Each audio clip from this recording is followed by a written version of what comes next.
as outlined in the Constitution, Section 218, subsection 1 of the 1999 Constitution.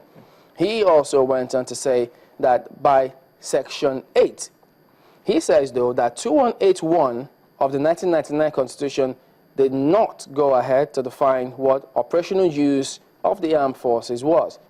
Then, Section 8, subsection 3 of the Armed Forces Act defines operational use of the armed forces as including the operational use of the armed forces in Nigeria for the purpose of maintaining and securing public safety and public order. But then, afterwards, he also did cite the House rules, because when some thought to respond to it, he also indicated that the parties on the motion occurred that the matter is before the court, and that until the court, in this case, decides on it, the House cannot delve into that matter by virtue of Order 9, Rule 57(5) of the House Order. He also noted that by virtue of the House resolution that INEC chairman may request Mr. President to deploy the military for election duties, the House may only revert itself on this through a rescission motion. And then he concluded that based on his submission, the motion by Honorable Gbajabiamila is effectively caught in the cobweb of both the Constitution and the House's standing order, and so he called for the termination of its legislative adventure. So eventually, they sought to debate on it and take it a little further, and then it went chaotic, and which we also spoke with Larry. Well, he did say, boy, it was palpable, you could feel the tension. But let's take you through some of the other reports about this same matter on the military. This was the scene at the proceedings of the House of Representatives. The day had started calmly. Tensions, however, rose when the report of a joint committee was to be presented. The report was on a motion urging the federal government not to deploy the military during the general elections.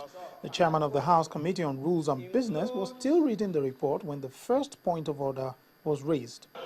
The objection raised by Honorable Karimi was that the case was pending in court. And that is what was referred to the committee. Now we have the chairman of Business and Rules actually debating. He's actually debating the motion by going to Section 217. His objection was, however, overruled. This motion by Honorable Gbajabiamila is effectively caught in the cobweb of the Constitution and the House standing orders, and consequently should and must end its legislative adventure at this point of its trip. The Speaker, in his wisdom, referred the issue to the Committees on Judiciary, Justice, and Business and Rules. They have done their work, and the presentation by the Chairman of Committee on Rules and Business, in his own words, captures the decision of these committees. I, therefore, am guided to sustain this order. This ruling led to a rowdy session. The Sergeant-at-Arms watched the maze closely as emotions boiled over.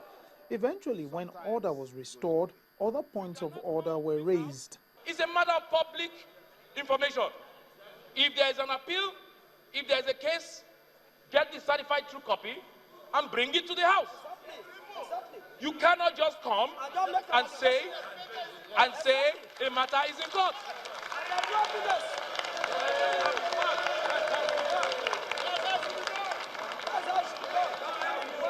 My brother knows that there is a court case in respect of this subject matter. I have a copy of it here. I give it to you. Hold up, please. We don't need to shout. I will give it to you. The suit number is ID stroke. Please take the number down. ID stroke ADRO stroke 12 stroke 2015. I will give you a copy of it. Please hold on. I will give you a copy. The Deputy Speaker then appealed for calm, but his appeal was ignored. Don't talk like this. Don't talk like this. I have the right to talk. You can't get me. You can't get me. Eventually, lawmakers of the All Progressive Congress walked out of the legislative chambers. But we'll go back to the House and we will raise our motion again. We will raise our motion again. Because this thing will not die. Yes, so. No matter whichever way, however they attempt to do it, it will not die. It is unfortunate that we have a deputy speaker who sees himself as the deputy speaker of a party, compared to a speaker who sees himself as the speaker of the Federal Republic of Nigeria. They then walked back into the chamber where they went on to oppose most of the matters being considered on the floor till plenary was adjourned for the day. It's not clear yet how the division created by this matter will affect key legislation still pending before the House, such as the 2015 Appropriation Bill. Lanre Lasese, Channels Television News. Well, so you see, many will indeed keep their eyes on the House of Representatives to see if that motion or that matter will affect all the other matters they've got before them. Remember, they've got the PIB, the 2005 budget, I beg your pardon, 2015 budget, among so many other issues. So the argument continues, and which will also continue here today. We've since been joined by Honorable Sinai Agumyade, who is a member of the APC. He's here in our studios, and I'm going to go over and then take this matter, starting up with him. Thank you for coming on this evening. Good evening. This argument about deployment of the military, they signed several court orders, those who argue for and against the matter. What's your impression of what the court says on this case? Well, my own position is that the